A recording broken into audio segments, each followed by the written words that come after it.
to you, our people. We pray that you're well. We pray that you're blessed of the Lord.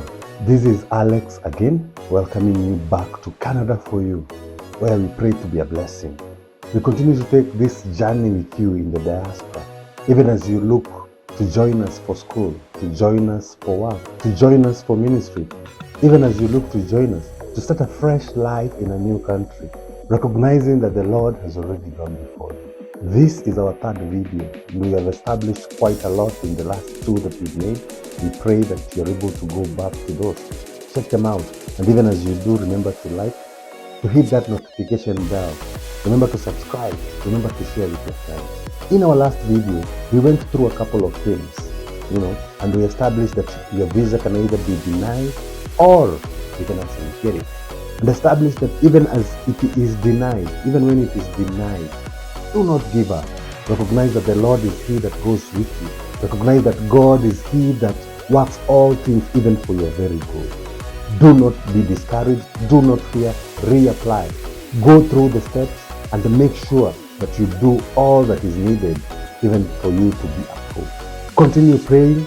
Continue pressing on. Continue trusting in the Lord even throughout the process. And if you got your visa approved, congratulations. And now we'll just go through a few steps that you need to do even as you look to join us. Remember that this is the time now when anxiety kicks in. This is when, your stomach is full of butterflies and such. And so in this time, this is when you're also rushing into getting your documents together. This is the time that you're rushing to saying goodbye to family and friends. This is the time that you're rushing, and in this season, the enemy is also at work, and you end up forgetting so many things that you're supposed to do. So take your time, compose yourself, seek help. If you're married, ask your partner to help you out with what you're doing. If you have friend that you can trust, ask them to help you out in your preparation, even as you look to fly out. Bring all your documents together. Make sure that they are arranged well, everything that you need, especially in your flight and such. All the documents that you need at the airport, all the documents that you need to show, your passports, your visa, invitation letter, all these documents, put them together, even in one folder, in such that you will not lose them. Remember, even as my wife was sharing the other day, make sure that you have a good phone, a phone that is able to work here.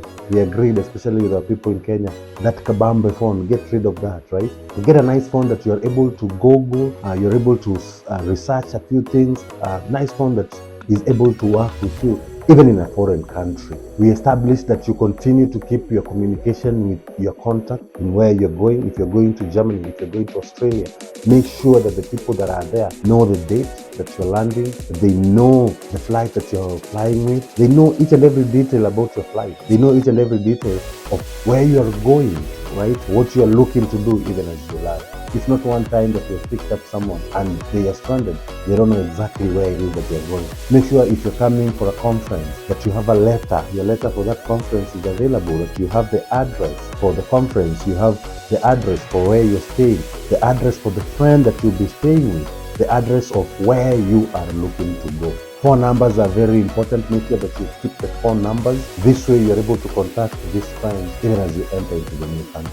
Make sure that you know the time differences. Time differences is a big thing. As you're flying, you're losing time. That's what we say. Like today here in Canada is Monday, but in Kenya it's Tuesday. So make sure that you know this difference. Make sure that you know how the weather is. It's so unfortunate. The other day we lost a lovely lady that came to Toronto, and she was out in the cold for some time and she ended up losing her life.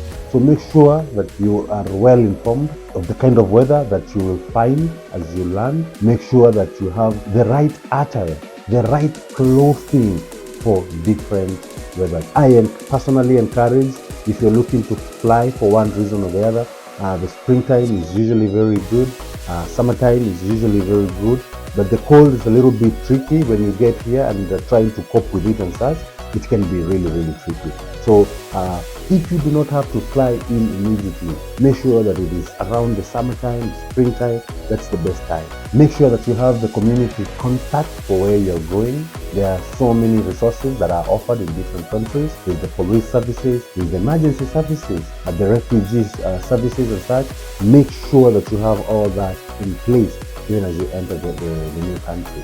That way you're able to communicate with the authorities there. That way you're able to communicate with the community there. You're able to communicate with the first responders there when you get there and the need be of such kind of an emergency. Keep contact with your family back home. Continue to inform them where you are. You get to Amsterdam, let them know you're heading to Switzerland, you're heading to Israel, you're heading to Germany, wherever it is that you're going. Each and every place that you go, make sure that you're communicating with both the people that you have left back and even where you're going. Keep them in the loop. Keep them informed of your whereabouts. And things are done very differently here. So make sure that communication is a big thing. If you don't communicate with people here, people are always at work, people are always busy doing things. So make sure that you're keeping people informed of everything that you are doing. So this is good. You have traveled, you had a wonderful flight all the way from Kenya or Nigeria or wherever it is that you're coming from, and you've landed in your destination. What to do next? Where do you start? Personally, my advice would be to start with the authorities there. Be very frank with them, be very honest with them, even as they look to let you into the country. Answer all the questions. Please do not lie, do not panic, be truthful. Tell them the reason why you've come, give them the contacts where you're going. They are usually very, very helpful, and we pray that you'll enter the country. If you're not allowed into the country, please follow the procedure. If they are asking you to leave, communicate with the people that were inviting you, the conference, the family, whoever it is that was inviting you. Communicate with them and let them know what has happened, right? That they're not just at the airport waiting for you. Cooperate with the authorities. Let them know that there are people that are waiting for you outside or something. That way they are able to reach out to them and tell them what has happened. But all in all, we pray that you get in. We pray that you get into the country. It's important that you are open with those that have picked you up. Let's say you don't know someone and they have picked you up. You don't know anybody in this country and they have picked you up. Be open with them. If you're going for a conference, tell them that you're going for a conference. If you're going for a certain ministry, make sure that they are from that ministry. It is always important to work with people that you are doing ministry with. Let's make sure that those are the people that are picking you up. If they're not, then there's a huge problem there. So be open with anybody it is that is picking you up. Be open with the authorities. Don't try to cook stories up at the airport and all that kind of stuff. You'll just get into a lot of trouble. So again, I stress this, be open with the authorities. You'll be amazed how wonderful these guys can be. You'll be amazed how helpful these guys can be when they don't recognize fear. When they don't recognize anything fishy, they are very, very helpful and they're able to help you out. Very important, get to notice the people that are picking you up. Get to notice the people that are picking you up, especially for students. This is especially for students. Those that have picked you up, recognize who they are, the kind of people they are. I would rather go with the police than go with people that will literally pick me up and the first place to take me is a club or a pub.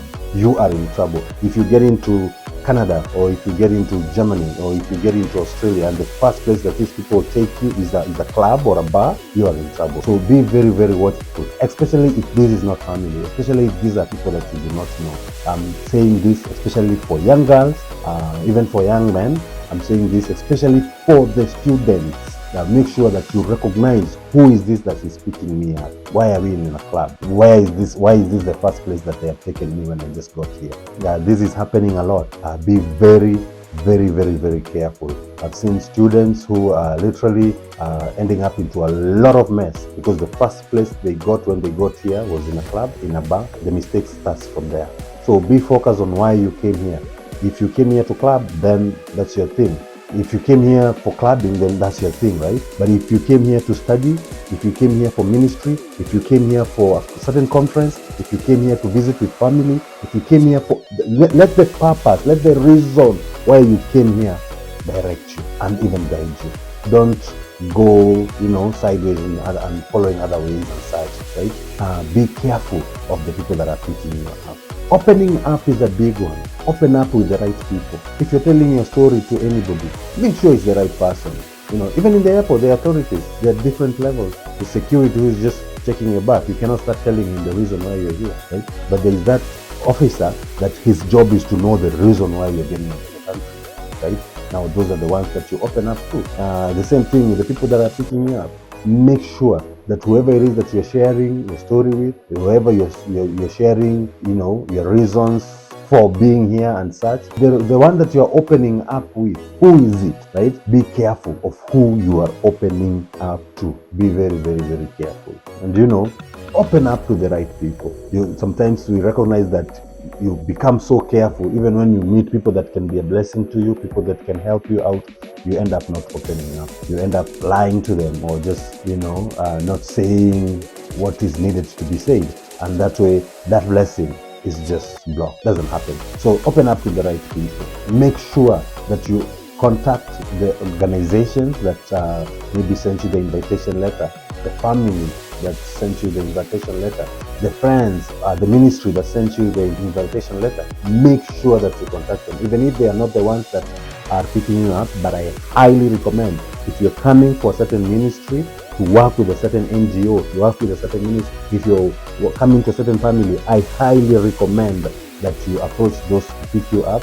I approach that you work with that family, that you work with that NGO, that you work with that conference that is picking you up. If you're not taking a taxi, there are buses that are available. Make sure that you communicate with the driver. Tell them that you are new in the country. Tell them exactly where it is that you're going. You'll find that they are very, very helpful. If it's a taxi driver, the same thing. Just talk to them politely, be kind, let them know that you don't know the area, right? And they will be able to help you out. Now, for students, make sure that you contact your school. I know that students, mostly they like other students to pick them up. They tend to have those kind of connections, which are really beautiful. But again, watch out who is picking you up at the airport. Watch out the kind of people that they are. How do you know them and such, right? There's an organization in Lethbridge, Alberta, there's a Kenyan community. In Toronto, there's a Kenyan community. In Calgary, there's a Kenyan community. We have communities. Even the Nigerians have their own community. The Japanese, the Filipinos, each and every one of us have our own communities. So make sure that you're able to communicate with these people. And if you're not able to communicate with your own community, others' communities are also able to help you, and they are also able to reach out to your own community and such. The government is very resourceful. There are resources set apart. Make use of that. Contact the police. Talk to the police. Don't be afraid. They are there to help you out. Just be open, and everything will work out pretty well. This is a big one. Again, I'm going to emphasize on it. Make sure that these people that are picking you up, there's a very big difference when someone picks you up at the airport and then they pray with you. You have not started moving, but they start thanking God for your arrival. They start thanking God for the journey masses. They start speaking to your future. There's a very huge difference than that one that is going to pick you up and take you straight to the club. You're in trouble, my friend. Recognize the reason that you are here. Recognize the people that you are working with. Recognize the words that are being spoken, even the deeds that are being done in your very life. Very, very important. Even if you're not able to communicate or to make contact with your community as soon as you get in, please. People are very busy. So, and people are always up and down. People might be at work when you're landing. So don't just decide, because they did not pick me up at the airport, I'll not connect with them. It's very important that you connect with your community. Very important. I cannot stress that enough. Reach out to a church. You're able to reach out to a church, and the members are able to communicate and see who can pick you up, who can be able to host you if you're looking for somewhere. But I recommend that make sure that you know where you're going before you land. This thing of getting here and you don't know exactly where you're going, I think it's becoming too much. So let's try work things in such a way that you know exactly where you're going by the time you're landing here. There are those that you make arrangements with, and they say that they will pick you up at the airport. They say that they will, host you for a month or two. But when you get here, they change your mind. That's why I'm saying have at least 1, 2, or 3 people that you're communicating with. Not so many, again, just at least 2, 3 people that have been recommended to you, that right? I can tell you this, that the community is trying to see how you're able to help or work with the immigrants as they come in the country. The government is trying their best. There's an influx of so many people that have come in for one reason or the other, and we thank God for that. But let's try to be organized in the way that we are doing things. Let's try to be organized in in a sense that by the time you're getting here, you have some finances to help you out, even if it's to rent out an Airbnb or to rent out a hotel. If you have a few dollars that you're able to rent a place, rooms here, people are renting their rooms and such. And this is if you don't have someone that is able to host you. Hosting is a big thing. It's a very, very big thing. If someone is able to host you for a month or 2 or 3, these people have actually really denied self, because that's a room that they can rent for $500 or even $600. Some in Toronto right now, rooms are going for $900. So if someone is giving you a room for free, you need to be really appreciative to that. You really need to appreciate that. It doesn't matter if it's family or a friend, appreciate them. They are doing the best that they can. Picking you up, someone driving from their place going all the way to the airport to pick you up, appreciate these people, and you are able to help out. Put gas in their vehicles. You do a groceries, you have been staying in someone's house for almost 3 months, buy some groceries, buy some gas for them or something. Don't just be stingy. There's always abundance in giving. There's abundance when you give, right? It is given when you give. This is to the parents that are back home.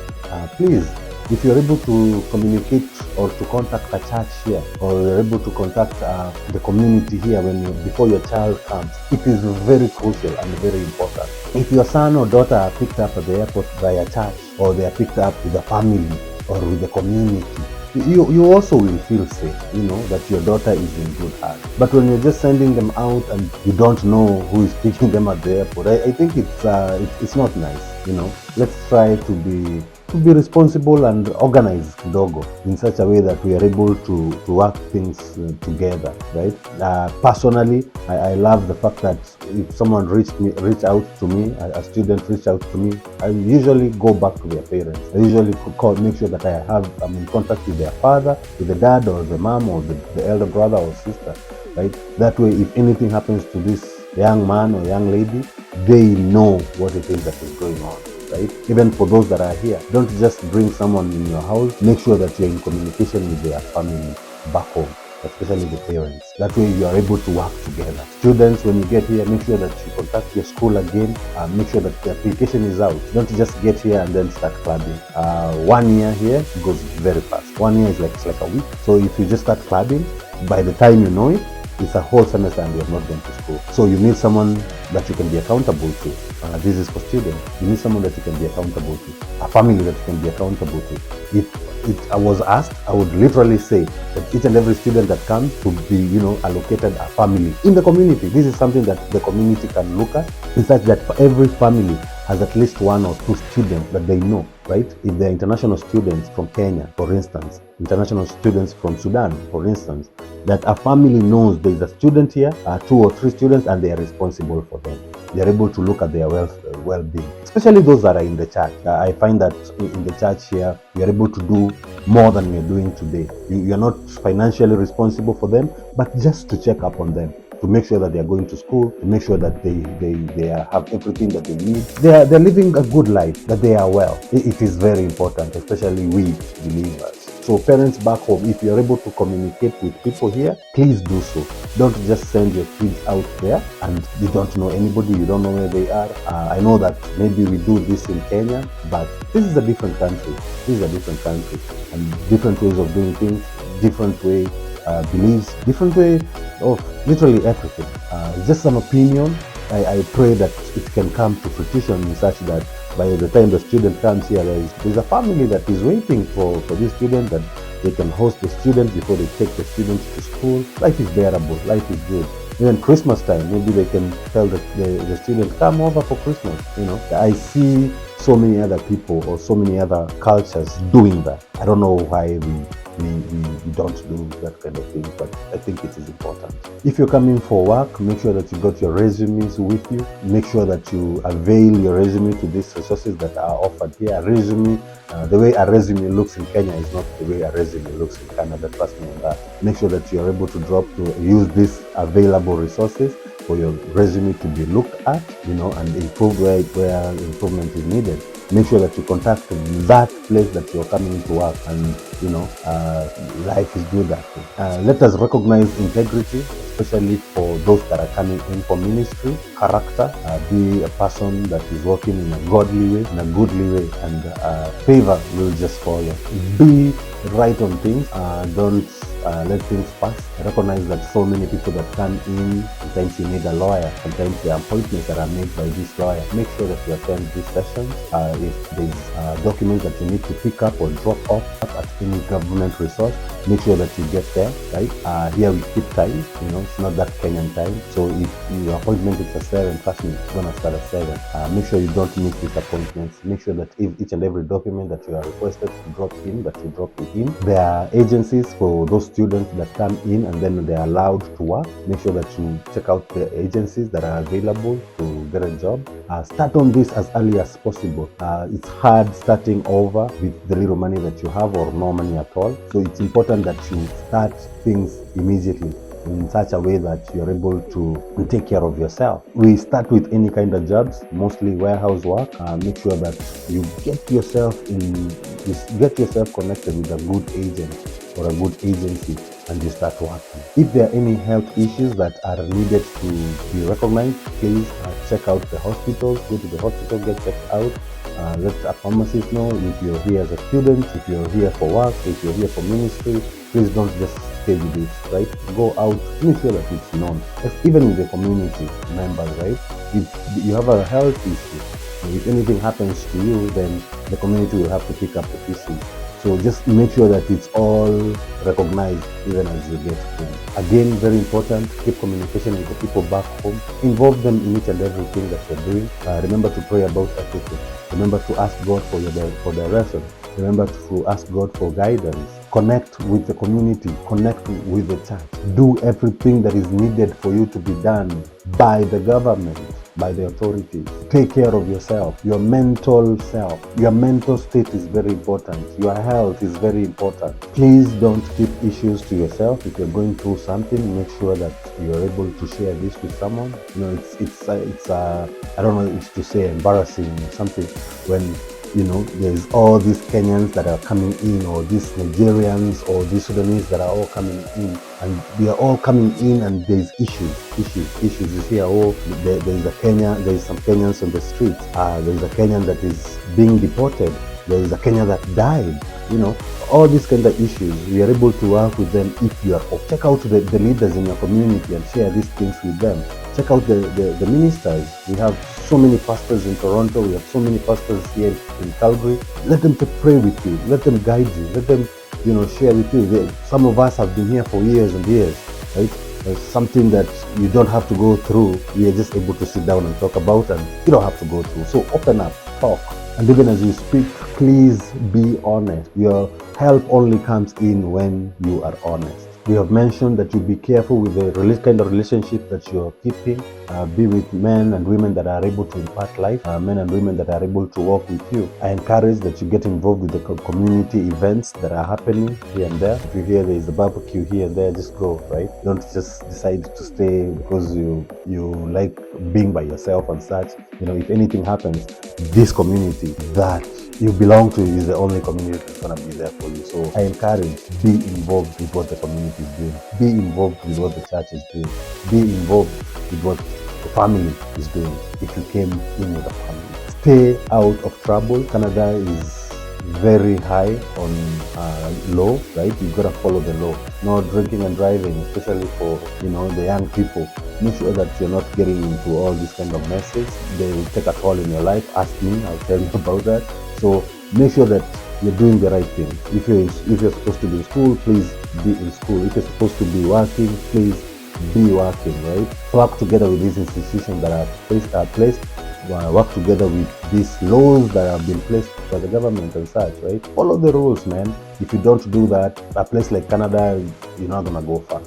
For the young people, avoid bad company, especially when you're starting, right? Because once you start with them, because when you start in the wrong way or in the wrong kind of people, the way forward is just down. So recognize the people that you are working with, people that are able to guide you outside. And so, my people, I pray that this was a blessing. There's so much more that we'll be talking about, the kind of work to start with, the kind of area to live in when you just get here. Recognize that you're not driving in the first few months. So you need at least somewhere that is transit accessible. You need somewhere that you're able to for your court cases and such. Somewhere that you're able to go to school without any issues. The kind of work that you're doing. Recognize that you need a job that you're able to do both. You're able to go for work and go to school if you're here for school. And so we will be touching on all this even in our next video. And we pray that will be a blessing. Because I pray that this has shed some light in some of the questions that you have. Please continue to share these videos. Continue to subscribe. We ask that you share, comment down in the comment section your opinions, your views on this. This is Alex Mugo with Canada for You, and we pray that you're blessed.